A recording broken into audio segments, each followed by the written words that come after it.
Hello and welcome to this week's video. It's the summer, and what do we photograph in the summer? Heather. Look, it's just beginning to turn. I reckon it's probably about a week away, but I'm going to give this a go in a couple of days at sunrise. I'm in Norfolk and I've done a Google search for heathland, and this is one of the places that's recommended, which I really like. So I've just been trying to suss out some compositions. It's going to look very different. Let me just move down here. It's going to look very different early morning. I can use photo pills to see where the sun is going to be coming from.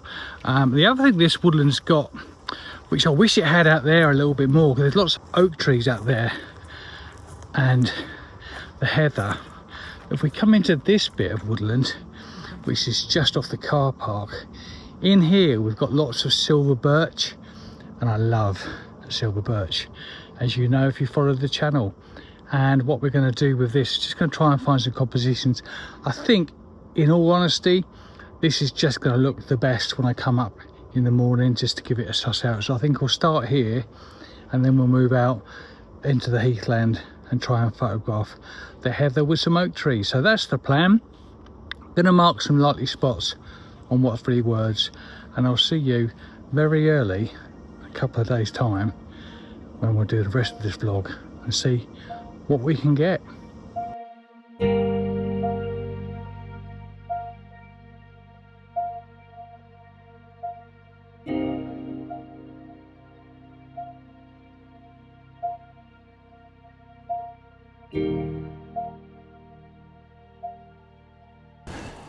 And here we are. So, as predicted, the shots that I'd found the other day on my scouting mission at midday, can't really see them. But the advantages of being here at sunrise, and I'm about 10 minutes after sunrise, I've already shot a picture, and I'll tell you about that in a second, is that the light is better.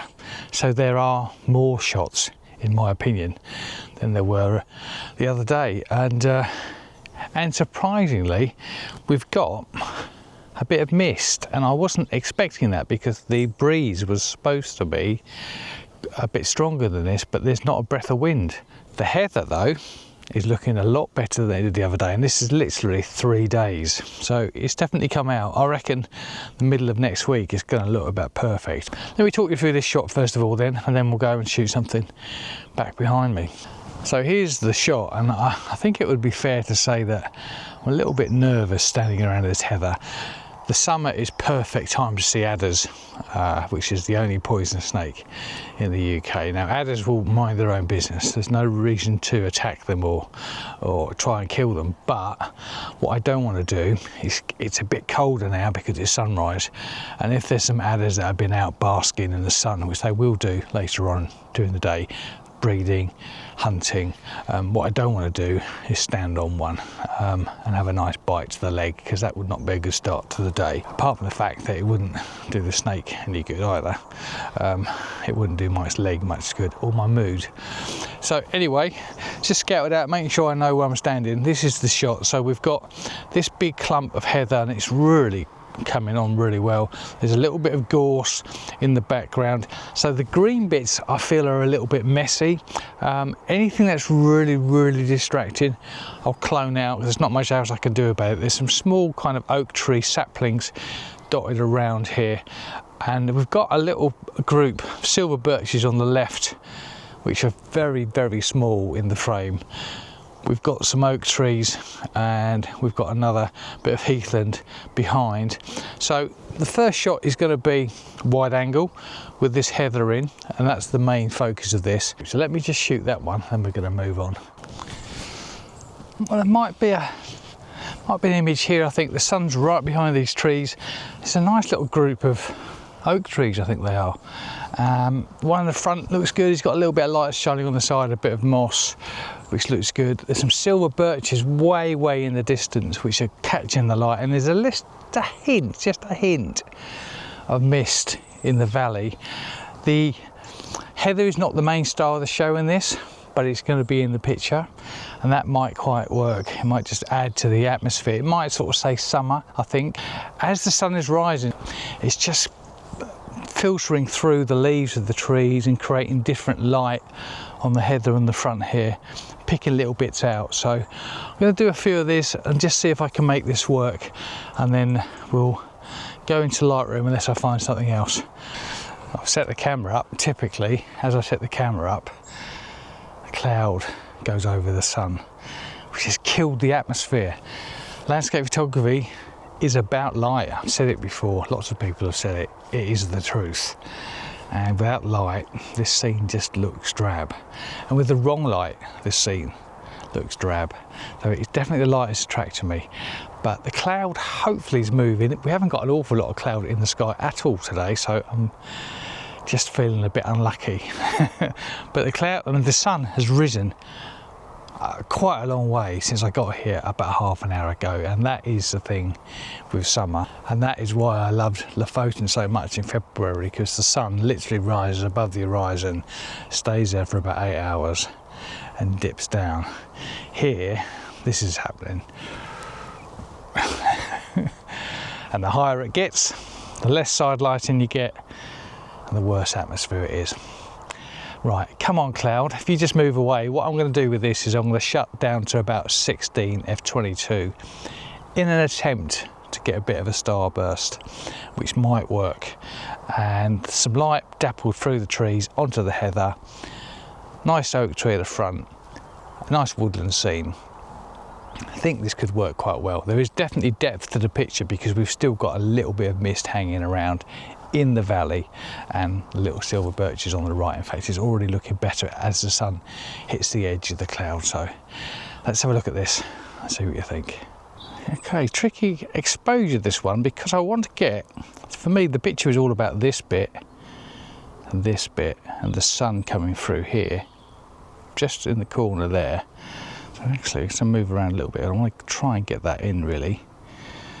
Maybe we'll just go a little bit more wide angle, because what I'm going to do is crop the top a little bit.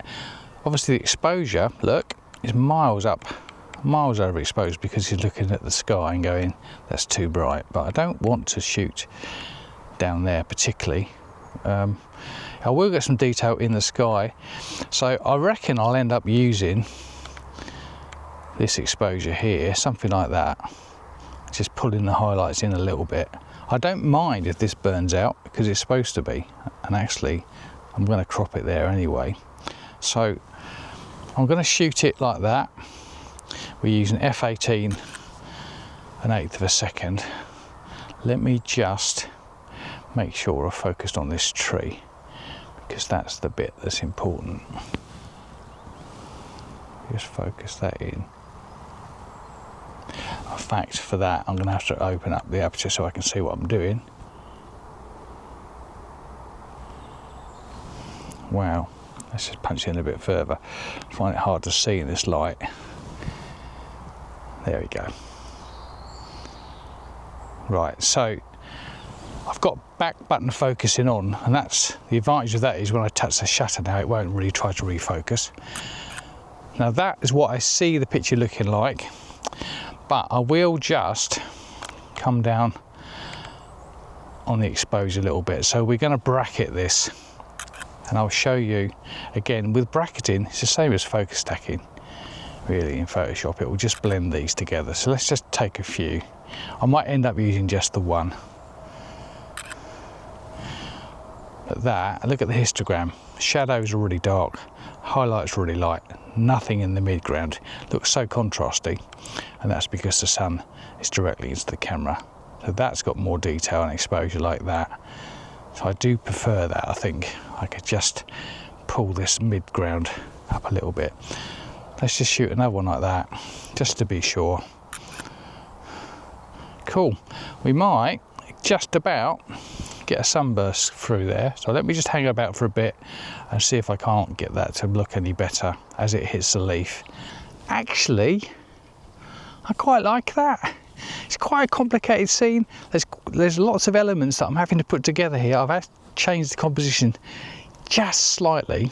Looking at the separation of the trees, the sun's actually looking quite good. Still got the silver birches, hard to see looking into the sun as well on the back of the screen.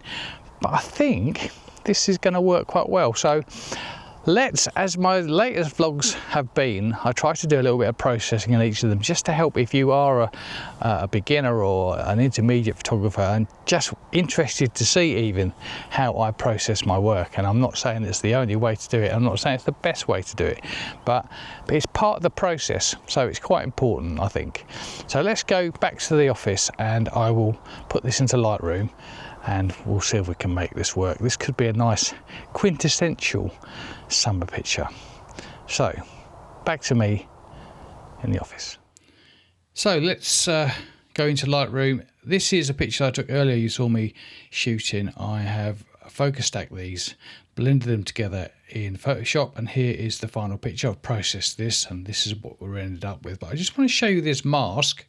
So radial gradient, and this is a little trick that people use with the dehaze button just to add to that little misty effect. Now if you look at this, if I pull the slider back, you can see that it's just dehazing the bit around the radial gradient, and it just gives us that sense of mist on the horizon, which if you look was actually there. It's just, I've just enhanced it a little bit, so you can see there is a little bit of mist, but with this I've just pulled it out. Now I could do it with the whole image and you'll see me do that later, but this is just a radial gradient on the horizon. So there we go. So I'll move those from the collection so we can see easier.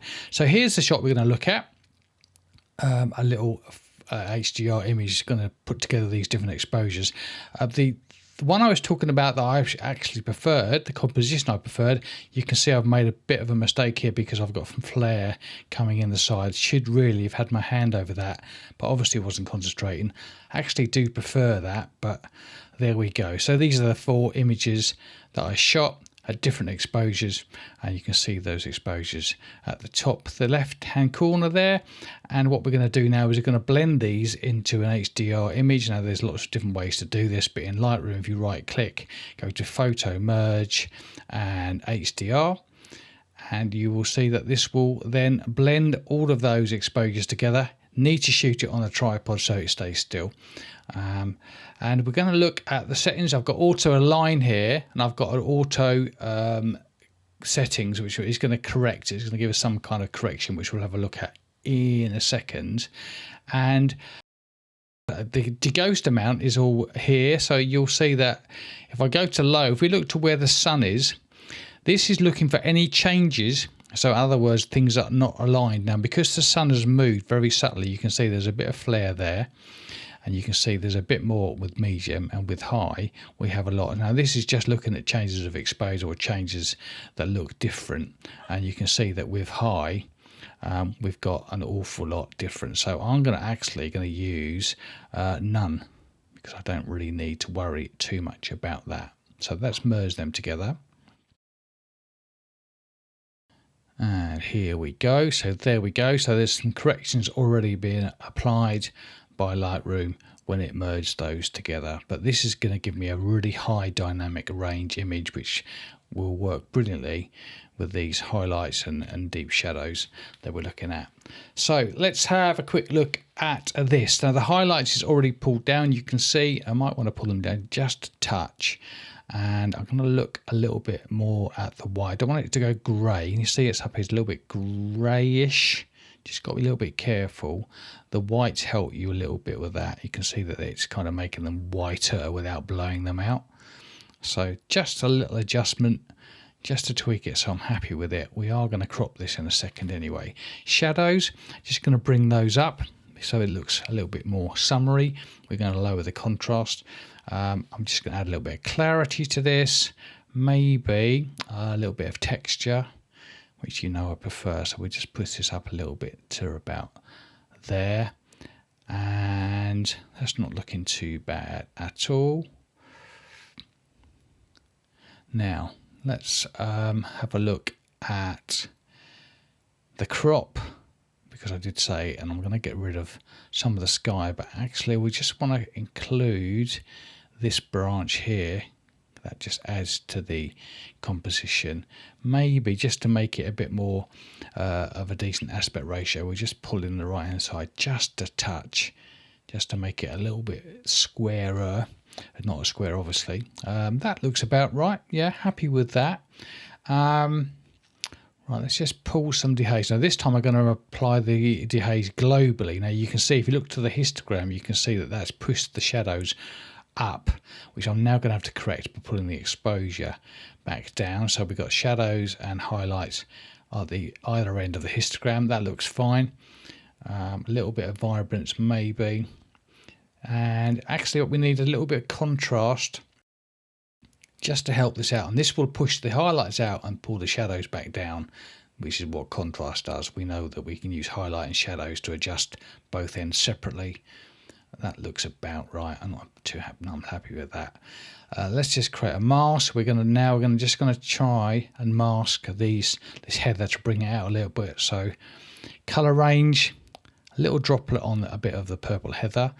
That's applied too much, so we're just going to pull that down. So we just want the heather selected somewhere around there, and there's a little bit on the tree there. So what I'm going to do is I'm going to subtract from the mask using a brush. We can make that fairly big, square bracket, and let's just put it up like that. There we go. I've got a caps lock on, which is why you can't see that on the actual let's click over there. There we go, on the actual screen. There we go.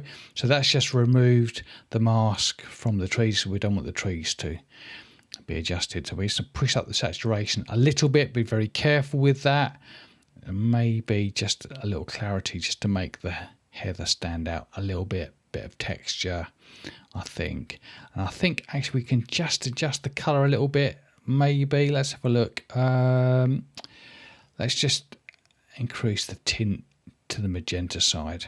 You can actually do this in different ways, but that kind of works. It's very subtle, but it does work, I think. There we go. So that's that. Cool, good. Let's have a quick look at that. Lights out.